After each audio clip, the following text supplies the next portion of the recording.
10 տարի առաջ առաջին անգամ Ամերիկայի Միացյալ Նահանգներից Կուբայի Գուանտանամո քաղաք տեղափոխվեցին բանտարկյալներ, ովքեր ազատազրկվել էին տերորիզմի մեղադրանքով։ Մինչ այժմ Միացյալ Նահանգներում շարունակվում են քննարկումները այս կալանավայրի օրինականության վերաբերյալ։ Իրավապաշտպանների կարծիքով այստեղ կիրառվում են հարցաքննության արգելված մեթոդներ։ Իր ելույթներից մեկում ԱՄՆ արդեն նախկին պաշտպանության նախարար Դոնալդ Ռամսֆելդը ասել էր.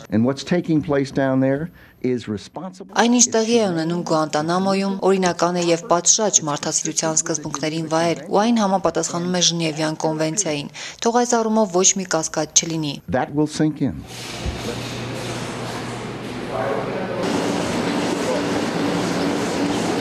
Մենք հավատարիմ ենք Ժնևյան կոնվենցիայի ոգուն, երբ ասում են, որ մենք բանտարկյալներին այս կամ այն կերպ ենք պահում, ասեն, որ մենք նրանց բժշկական օգնություն ենք տրամադրում, նրանք լավ վերաբերմունքի են արժանանում, կամ պնդումներ, սակայն չկա ապացույց, որ մենք նրանց վերաբերում ենք Ժնևյան կոնվենցիայի ոգուն ոչ համապատասխան։ Այս մարդիկ, ովքեր ասում են նման բան, չգիտեն ինչ են խոսում։ Ավելի ուշ Բարաք Օբաման Միացյալ Նահանգների նախագահի պաշտոնին անցնելուց հետո իր առաջին ելույթներից մեկում անդրադարձավ Գուանտանամոյի կալանավայրին։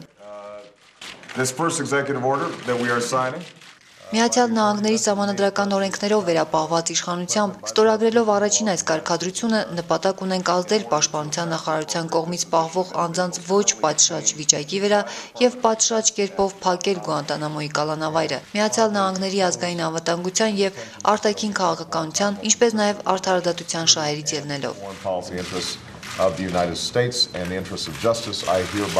Սակայն մինչ օրս այն վերջնականապես չի փակվել եւ դեռևս անհայտ է կալանավայրի ճակատագիրը, չնայած բանտարկյալների թիվն այստեղ զգալի նվազել է։